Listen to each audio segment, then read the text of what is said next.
Set screw driver ഒന്നും വേണം.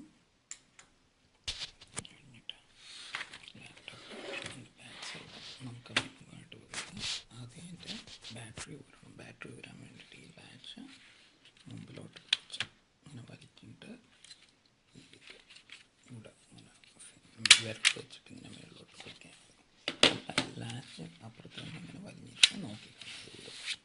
പിന്നെ അതിൻ്റെ മെമ്മറി ഇരിക്കുന്നത് ഇവിടെയാണ്. ഇതിൽ വിൻഡോസ് എക്സ്പിയുടെ സ്റ്റിക്കർ ഉണ്ടാവും. ആ ഭാഗത്താണ്. മേളിലോട്ട് നോക്കിയാൽ ബാറ്ററിക്ക് തൊട്ട് മേളിലായിട്ടുള്ളത് 2 സ്ക്രൂസാണ് ഊരുണ്ട്. ഇതൊരെണ്ണം എൻ്റെ ഓപ്പോസിറ്റായിട്ടൊന്നും. ഈ സ്ക്രൂസ് ആ കവറിൽ തന്നെ അറ്റാച്ച് ചെയ്തേക്കുക. അപ്പം ഊരി മാറ്റേണ്ട കാര്യമില്ല.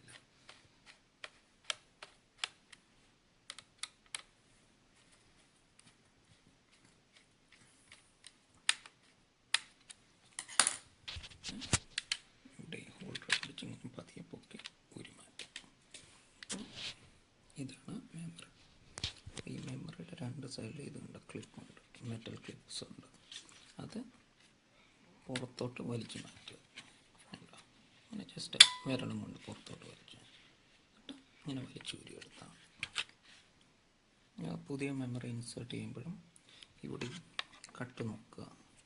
ആ കട്ട് തന്നെ മെമ്മറിയുടെ അവിടെയുണ്ട്.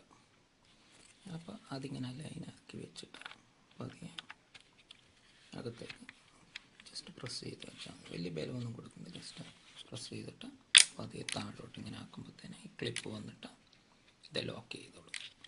വലിയ ബലം കൊടുക്കേണ്ട, ജസ്റ്റ് ഇത്രയോടെ മെമ്മറി അപ്ഗ്രേഡ് ചെയ്യാൻ വേണ്ടിയിട്ട്. ഇത് കഴിഞ്ഞിട്ട് ഇതിങ്ങനെ ഇതിൻ്റെ ഈ ക്ലിപ്സ് ഉണ്ട് കവറിൽ. അതിങ്ങനെ ഇവിടെ ഇട്ട് ചേർത്ത് വെച്ചിട്ട് താഴോട്ട് വെച്ച് അടയ്ക്കുക.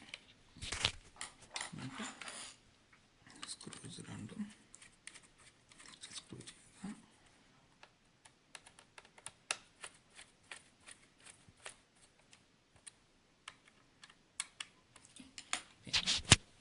പിന്നെ ബാറ്ററിയുടെ ബാക്ക് സൈഡ്